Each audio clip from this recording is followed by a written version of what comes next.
Hello friends, இன்றைக்கி விநாயகர் சதுர்த்தி. அதுக்காக பூர்ண கொழுக்கட்டை செய்ய போகிறேன். இப்போ வெல்லத்தை எடுத்து காய்ச்சிக்கிட்டேன். பாருங்கள், வெல்லத்தை கொஞ்சம் இப்படி தண்ணி ஊற்றி லைட்டாக காய்ச்சிக்கிறணும். இது கொஞ்சம் கம்பி பதம் மாதிரி வந்ததும் தேங்காயை போட்டு இதில் கிண்டிக்கலாம். பாருங்கள், பாகு காஞ்சிருச்சு. இப்போ லைட்டாக தொட்டு பார்க்கலாம். கொஞ்சம் கம்பி பதமாக வந்துருச்சு. இப்போ இதில் தேங்காயை கொட்டிக்கலாம். தேங்காய் போட்டாச்சு. இப்போ நல்லா இதில் கிண்டிக்கணும். நல்லா ஒரு 5 நிமிஷம் இதை கிண்டி விடணும். பாருங்கள், கொஞ்சம் நல்லா கெட்டி ஆயிடுச்சு. இதை இப்போ ஸ்டவ் ஆஃப் பண்ணிவிட்டு இறக்கிக்கலாம். கொழுக்கட்டைக்கு பூர்ணம் செஞ்சாச்சு. இப்போ 1 டம்ளர் பச்சரிசி மாவு எடுத்திருக்கேன். இதுக்கு தேவையான அளவு உப்பு சேர்த்துக்குவோம். மாவில் வெந்நீர் ஊற்றிருக்கேன். கொஞ்சம் கொஞ்சமாக ஊற்றி இப்படி நல்லா கிண்டிக்கணும். வெந்நீர்னால் கொஞ்சம் கரண்டி வச்சு இப்படி கிண்டிக்கலாம். கையை போட்டோம்னா கொஞ்சம் சூடாகும். நல்லா கொஞ்சம் கொஞ்சமாக ஊற்றி கிண்டிக்கலாம். பாருங்கள், மாவு பிசைஞ்சாச்சு. நல்லா கெட்டியாக சப்பாத்தி மாவு அளவுக்கு இதை பிசைஞ்சாச்சு. இப்போ இதை கொழுக்கட்டை செய்யலாம். சின்ன உருண்டையை எடுத்துக்குவோம்.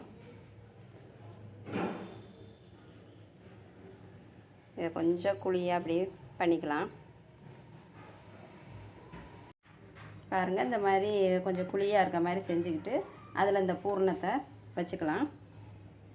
கொஞ்சமாக வச்சுக்குவோம். வச்சுட்டு இந்த மாவு எல்லாத்தையும் இப்படி ஒன்றா சேர்த்துக்கலாம்.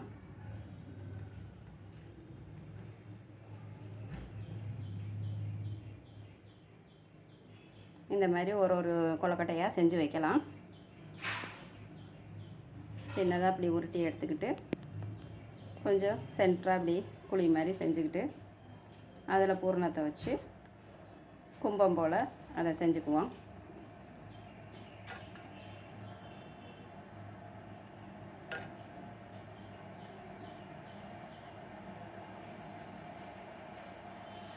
பாருங்கள், இப்படி கும்பம் போல் செஞ்சு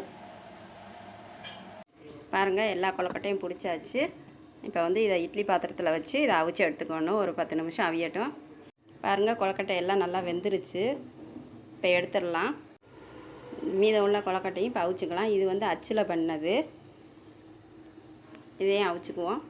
பாருங்கள், சூப்பரான பூர்ண கொழுக்கட்டை ரெடி ஆகிடுச்சு. பாருங்கள், பிள்ளையாருக்கு இன்றைக்கி இதை சாமிக்கு பிரசாதமாக வச்சு படைக்க போகிறேன். இதே மாதிரி நீங்களும் செஞ்சு சாப்பிட்டு பாருங்கள். சூப்பராக இருக்கும். இந்த வீடியோ பிடிச்சிருந்தால் லைக் பண்ணுங்கள், சப்ஸ்கிரைப் பண்ணுங்கள்.